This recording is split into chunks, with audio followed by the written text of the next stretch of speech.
Hey folks, human rights attorney Leigh Dundas here. I want to talk to you today a little bit about a recent declaration of a national emergency by President Trump to deal with the threat of interference in U.S. elections and how this intersects Trump's legal team's statements in the last 48 hours on the election irregularities, if you will, and what this all means taken as a whole.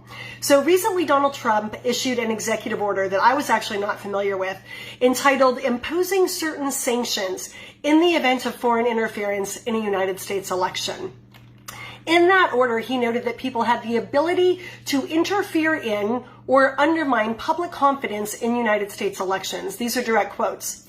This ability included, and I quote again, the unauthorized accessing of election and campaign infrastructure, which was defined to include information and communications technology, as well as systems used by or on behalf of the federal government or a state or local government in managing the election process, which specifically, if you look at the definitions of what this all sort of devolves down to, includes, and I quote again, voter registration databases, voting machines, voting tabulation equipment, and equipment for the secure transmission of election results.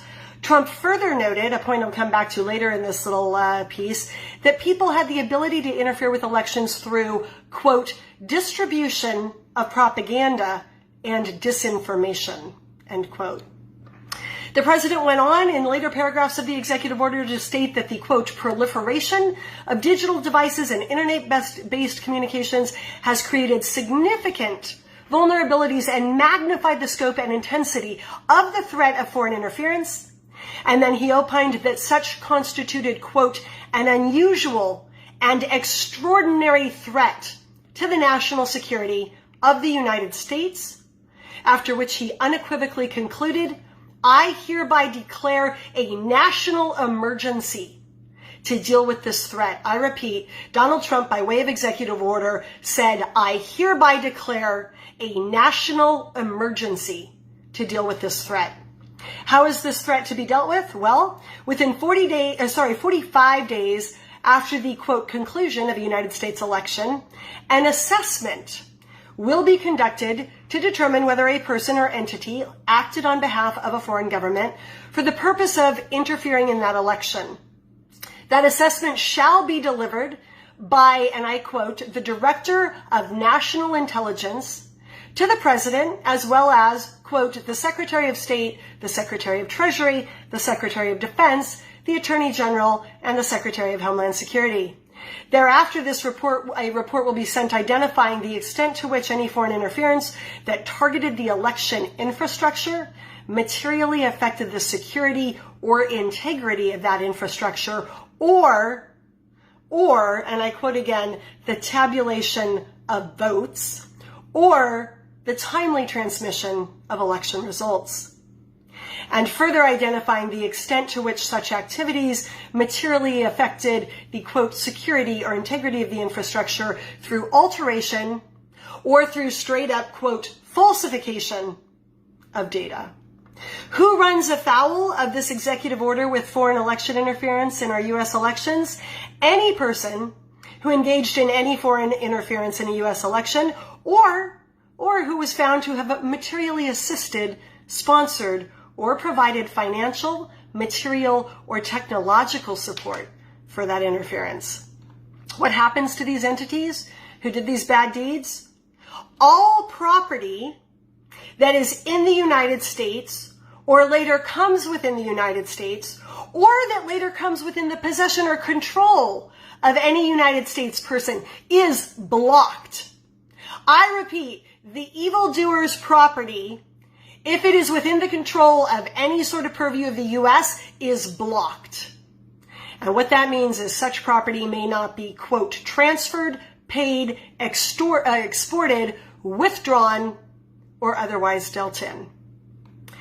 One of the other scary paragraphs of this executive order allows the Secretary of State or the Treasury Secretary to assess, quote, whether additional sanctions against foreign persons may be appropriate, including proposed sanctions with respect to the largest business entities or largest business entities licensed or domiciled in a country whose government authorized, directed, sponsored, or supported election interference, including at least one entity from each of the following sectors: financial services, defense, energy, technology, and transportation, or, if inapplicable to that country's largest business entities, sectors of comparable strategic significance to that foreign government. Translation: it allows additional sanctions under this executive order for the United States to go in and hit any foreign country's major sectors and the major businesses in those sectors that contributed to this foul play. So I want to break this order down,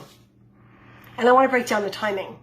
Trump declared this state of emergency in 2018, September 12th, 2018, 6 months after he had a chance to watch the midterm elections play out and determine if there was any funny business going on in those elections. Is that a coincidence? I doubt it.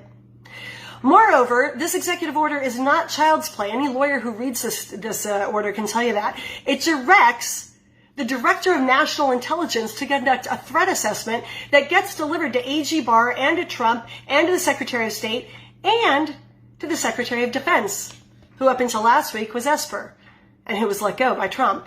Again, a coincidence? I doubt it. The executive order allows you to impose sanctions on foreign entities who interfered. So let's deconstruct right now this little foreign piece, shall we? According to Bloomberg, Dominion Voting Systems is Canada's largest election system provider, and the company is based in Toronto, Canada. Does that sound like a domestic company or a foreign company?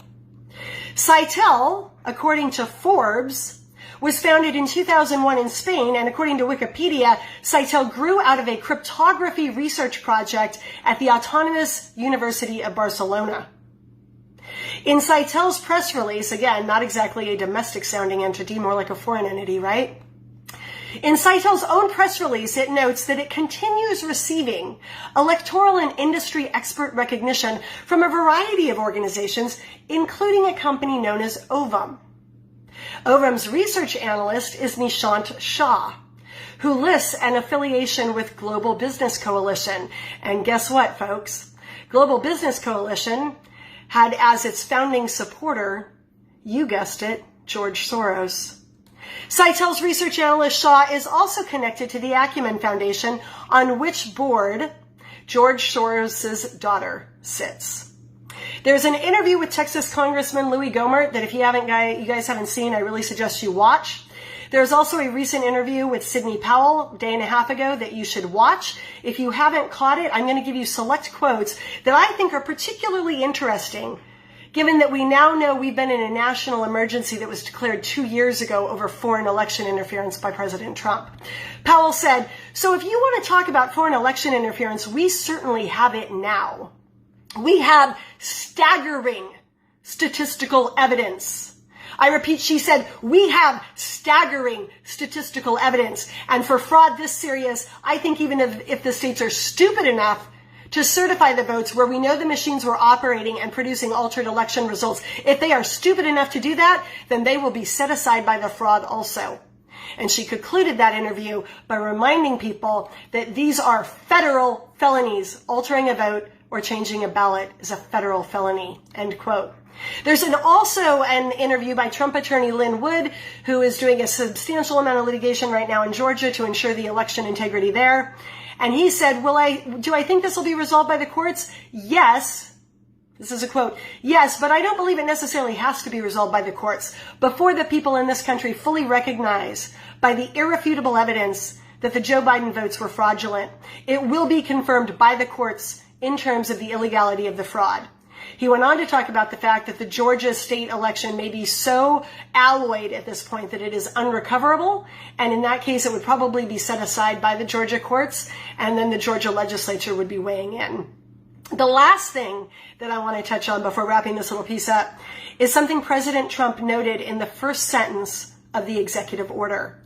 He said that the elections could be altered by the, quote, "distribution of propaganda and disinformation." And on that note, Trump's attorney Lynn Wood, coincidentally or not, stated yesterday, "Let me give you some really good news about CBS, ABC, NBC, CNN, oh boy, CNN, Washington Post, New York Times, The Atlantic, you name it. And then he went on to talk about what would occur to those media outlets in relatively short order. Again, is this coincidence? I don't think so, folks. I'm going to end it on the note that he ended it on.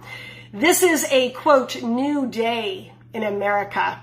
I want everybody to feel better about this because it is all going to end good. Justice will be served, and this country will return to being a country of truth. All of the links to every interview I mentioned and everything else I referenced are in the comments below. Have a good day, folks.